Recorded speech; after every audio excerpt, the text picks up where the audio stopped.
ডাবের কোটা আজকের দিনে কমপ্লিট হবে, বাট পুরোটা যাবে আজকে বাড়িতে। জাস্ট দেখাচ্ছে যে বাড়িতে যাওয়ার জন্য কি সরঞ্জাম এসছে। আরে একদম একদম, তোমার গাড়ি দেখে তো চিনে যাওয়ার কথা ছিল।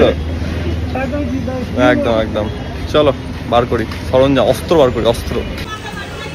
আর রকেটে ঢুকছে, বড় তো আছে, ওটা একটু নিচে নামিয়ে ধরতে হবে, তাহলে আমি ধরছি। দেখো এটা হচ্ছে সেকেন্ড।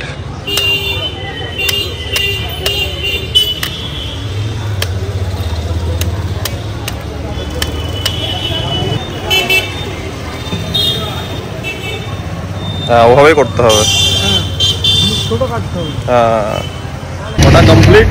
এবার এটা ভর্তি হবে, জল ঢুকে গেছে, এখন হচ্ছে সসের পালা। আমাদের ব্লগ অলরেডি স্টার্ট হয়ে গেছে। মামার একটু শরীরটা ডাউন ছিল, গরমের জন্য হয়েছে, একটু ডাইজেশনের প্রবলেম। কালকে রাত্রেবেলা হঠাৎ করে বলছে যে শরীর খারাপ করছে, ওষুধ টষুধ দেওয়া হলো, তারপরে মাম ঠিক আছে, এখন প্রবলেম কিছু নেই, বাট গরমের জন্য হয়েছে, ম্যাক্সিমাম গরম যেটা পড়ে গেছে হুট করে, সেটার জন্য হয়েছে। অম্বল টম্বল হয়েছিল। আমি তো ডাবের জল নিয়ে এলাম, 2.5 লিটারের পুরো ডাবের জল ভর্তি আছে এখন একটু খাওয়া হচ্ছে। আর আমার একটু কাজ চলছে সামনে, যেহেতু তোমরা জানো যে পরীক্ষা, তাই জন্য একটু সেটারও চাপ আছে। পড়াশোনাটা একটু করতে হচ্ছে টাইম বার করে, নাহলে তো হবে না, কারণ কাজের মাঝখানে টাইম বার করতে হবে, ফ্রি টাইম তো পাওয়া যাবে না। যাই হোক, সবকিছু মিলিয়ে মিশিয়ে চলছে আর কি, আর কিছুই না। এখন তোমরা একটু দেখো মামার কি অবস্থা, বলো সবাইকে শরীরের অবস্থা কেমন আছে এখন? ঠিক আছে, এখন ভালো আছি। কালকে রাত্রে থেকে সকাল অবধি প্রচন্ড শরীর খারাপ ছিল, এখন ঠিক আছে মাম, চাপ নেই। গরমের জন্য মেনলি হয়েছে, তাছাড়া কি বলবো ওটাকে, গাট ব্যাকটেরিয়া মানে গুড ব্যাকটেরিয়ার ওষুধ নিয়ে আসা হলো। মাম ওআরএস ও খেয়েছে, আর এখন ডাবের জল খাচ্ছে, তো আমিও খাবো। ঠিক আছে, বলতে গেলে একটু গরমটাও ম্যাক্সিমাম পড়েছে, কিছু করার নেই।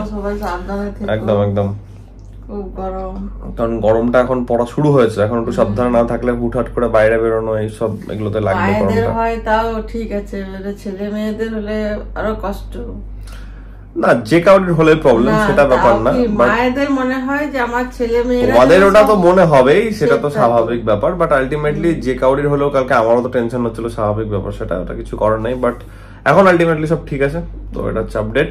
চলো ডাবের জল খাওয়া যাক একটু ভালো করে। পুরো সন্ধ্যেটা কাটলো আজকে পড়াশোনা করে, মাঝে মাঝে একটু কি বলবো হাসিও পাই। যাই হোক, তো ব্যাপার হচ্ছে গিয়ে পুরো ইভিনিংটাই কাটালাম পড়াশোনা করে। পড়াশোনা কমপ্লিট হলো, একটা পার্ট কমপ্লিট করলাম, একটা সাবজেক্ট কমপ্লিট হলো। যখন টাইম হচ্ছে তখন করে নেওয়াটা ইজ এ বুদ্ধিমানের কাজ। ইয়েস, মাম খাবার দিয়ে দিয়েছে আমার অ্যাজ ইউজুয়াল যেটা থাকে রাত্রেবেলাতে, এগ হোয়াইট অমলেট আর রাইস। তো হচ্ছে ব্যাপার, বৃষ্টি প্রচন্ড পড়লো, ওয়েদার বহুত ঠান্ডা হয়ে গেছে, ওয়েদার খুব ভালো আছে রাদার। মামকে একটু দেখাই, মাম তোমার শরীর কেমন আছে একটু সবাইকে বলে দাও। এখন অনেক ভালো, মা অনেক ভালো আছে, এখন চিন্তার কিছু নেই। আজকের দিনটা বেসিক্যালি বাড়িতে থাকা হলো, বাড়ির মধ্যে বাড়ির কাজগুলো কমপ্লিট করা হলো। টাইম যখন পাওয়া হয়েছে, যখন একটু ফাঁকা টাইম আছে, তখন ভাই একটু পড়াশোনাটা করে নেওয়াটা বেটার, কারণ একবারে স্টেজে মেকআপটাও ঠিক না আলটিমেটলি জিনিসগুলো। তো যাই হোক, পড়াশোনাটা ভালো হলো, কমপ্লিট করে নিয়েছি, খাওয়া দাওয়া করি আর কি। ছোটোর উপরে ব্লগ থাকলো, আজকে বাড়ির মধ্যেই ছিলাম, ভাবছিলাম বাইরে বেরোবো, বাট এতটা বৃষ্টি পড়তে লাগলো, ঝড়ফড় হলো আজকের দিনটা, তো ওয়েদারটাও ঠান্ডা হলো একটু, দ্যাটস এ গুড থিং। খাওয়া দাওয়া করি, কালকের জন্য একটা নতুন দিন, নতুন ব্লগ স্টার্ট হচ্ছে। আজকের ব্লগটা আমি এত অবধি রাখছি, আশা করছি ব্লগটা তোমাদের ভালো লেগেছে। অ্যান্ড তোমরা জানো যদি ব্লগটা ভালো লেগে থাকে, then as usual do like, share and subscribe. খুব জলদি দেখা যাচ্ছে কালকে একটা নতুন ব্লগের সঙ্গে। Till then take care, be safe, bye bye, good night.